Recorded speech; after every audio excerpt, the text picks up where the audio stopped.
And let me find my way to what you just said. Okay. But like, part of what happened to me up there was, I would get quiet and I start hearing like loving thoughts for people that on paper were like villainous characters in my life.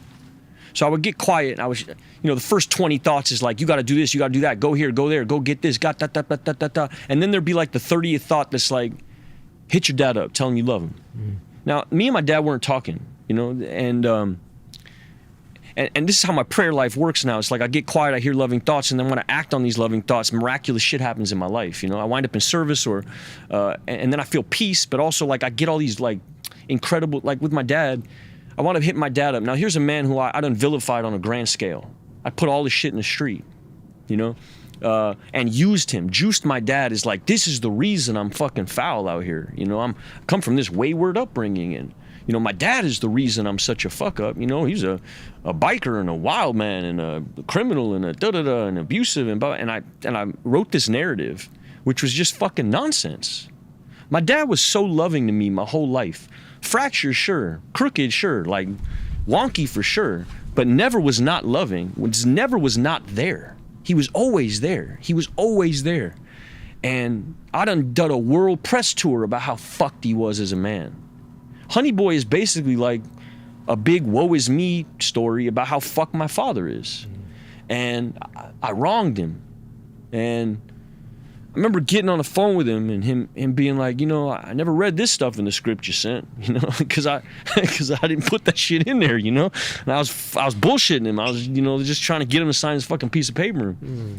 He thought I was gonna tell the story like Braveheart, I was gonna, and I didn't. I told the story like this dude who, and I turned the knob up on certain shit that wasn't real. My dad never hit me. Never. He spanked me one time. And the story that gets painted in Honey Boy is like this dude was like abusing his kid all the time. My dad tried to keep me from smoking cigarettes. That's when he spanked me. He found me smoking cigarettes in the shower. He pulled me out. He spanked me. That's when he spanked me. But that wasn't my narrative, because it didn't position me as like this wounded, fractured child that you could root for, which is what I was using him for. And so when I got on the phone with him, I took accountability for all that. And knew very clearly that I couldn't take it back. My dad was going to live with this certain narrative about him on a public scale for a very long time, probably the rest of his life. And I done put all this shit in the street, The shit that my dad got arrested for happened like 30 years ago, and I done brought it all back to the surface, And I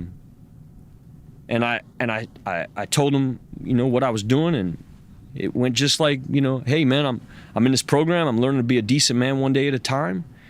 I know I done fucked you over here. I done put your shit in the street, and I know I made it harder for you to move around in the world, and I defined you as like this villainous character when really you were like an amazing dude for me in my life, and like, I really look up to you and the way that you've moved through your failings and the father that you've been to me. You've been a great man to me, and if there's ever anything I can do, be it blood, counsel, money, whatever, if there's ever anything I can do to make your life better in any way, please don't hesitate to let me know. And my dad was living in Costa Rica on his fucking cocaine farm at the time, and living with a bunch of Nicaraguans, and like, he said, I want to come home.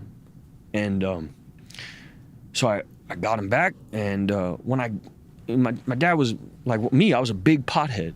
And so here I am with I got like 10 months of sobriety. I'm about to go pick my dad up. I'm in a weed shop buying like $500 worth of weed for my dad, and sober. And I get it in the bag, and I show up at the airport, and my dad gets out, and I see my dad in a wheelchair. He's got COPD. Dude could barely breathe. And I wheel his ass over to the truck, and I put him in the truck, and I give him a joint. He sparks up, and he's coughing like he's got blood and mucus coming out. He looks like totally broken, And little by little, I start bringing him back to health. He's got eye problems. We fix the eye problems. He found out he's pre-diabetic. He hadn't been to a doctor in like 10 years, And we get to the doctor's like, if you smoke anything, you're going to die. You got like 10% lung capacity. If you smoke anything or even are around incense, you might die. And my dad in the doctor's office looks at me and goes, I think I want to get sober. in the doctor's office. He looks at me, he goes, I think I want to get sober. So I bring him into my fold. I bring him into the group. He starts going all this shit with me. We get on it together. That's probably like the crowning achievement of any amends that I made. My dad's got 5.5 months now, you know, and he's working with other dudes, and like, you carry the message that way.